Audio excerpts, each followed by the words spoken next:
garanaysaan isagoo maalin geed fananayo fuulaaya ayaa maradii ayuu xaytay aad buu caato u ahaa saxaabadii baa qoslay lugihiisa dhuudhuuban waxaad ku qoslaysaan buu yiri Cabdullaahi lugihiisa wallahi Cabdullaahi lugihiisa haddii mid ka mid ah la saaro miisaanka waxay ka culays badan tahay jabal Uhud insaanka marka ma aha jir ma aha mu'minka jir ahaan ilaahay ma fiiriyo jirkiina iyo suuradiina iyo ma ilaahay maalkiina ma fiiriyo muxuu fiiriyaa qulubtiina iyo ilaahay wuxuu eegayaa acmaashiina qofka waa mu'minka waxa lagu qiimeeyaa taqwa amalka lagu qiimeeyaa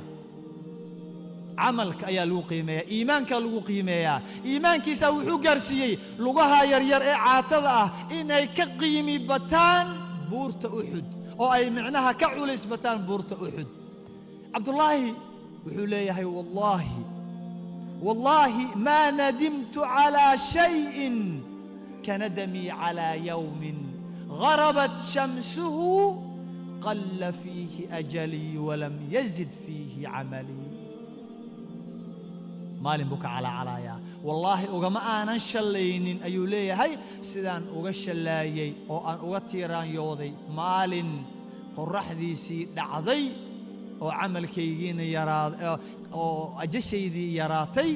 aan amal ii kordhin 24 saac ay dhaafay bimaana umrigaagii qayb baa baxday maadaama qayb ay ka baxday haddaanan qaybtaas ilaahay ugu dhawaanin maalinkaas maalin aan ka tiiraanya badnahay malaha waa maalin Cabdullaahi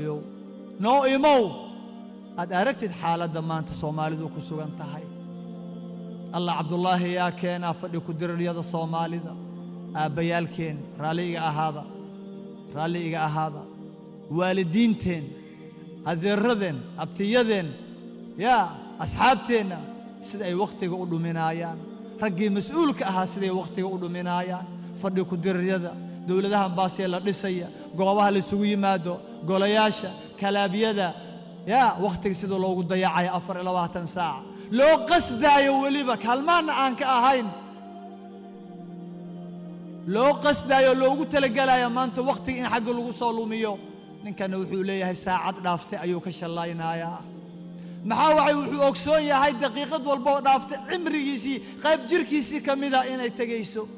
daqiiqad walbaana in ilaahay uu ka xisaabinaayo qiimiga waqtigu ogaa wuxuu qiimi u yeeshay annaga qiimi darada waxna dhigay wax walba oo qiimi lahaa baa ma aragta aanan qiimi u yeelin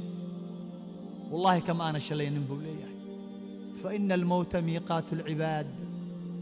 halka yoolku uu yahay ballantu tahay qof walba uu tagayaa waa miicaad waa mawd weeyaan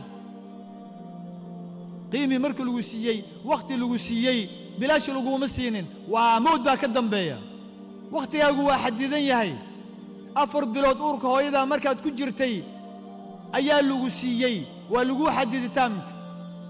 waqti baa lagu siiyay waqtigaas inaad ka faa'iidaysatid aad ku sahay qaadatid baa la rabaa ma aha inaad lumisid ifsaad bayna الناس inaad ku lumisid ma aha bila macna inuu kugu maro ma aha waa wada ciraysan anagoo dhan waa wada baabaane xubnihii baana dabcay waa soo godanay sariiran ku soconaa qabri baan ku soconaa waqtigeena maxaa u luminay maxaa waqtiga aawe aakhira aawe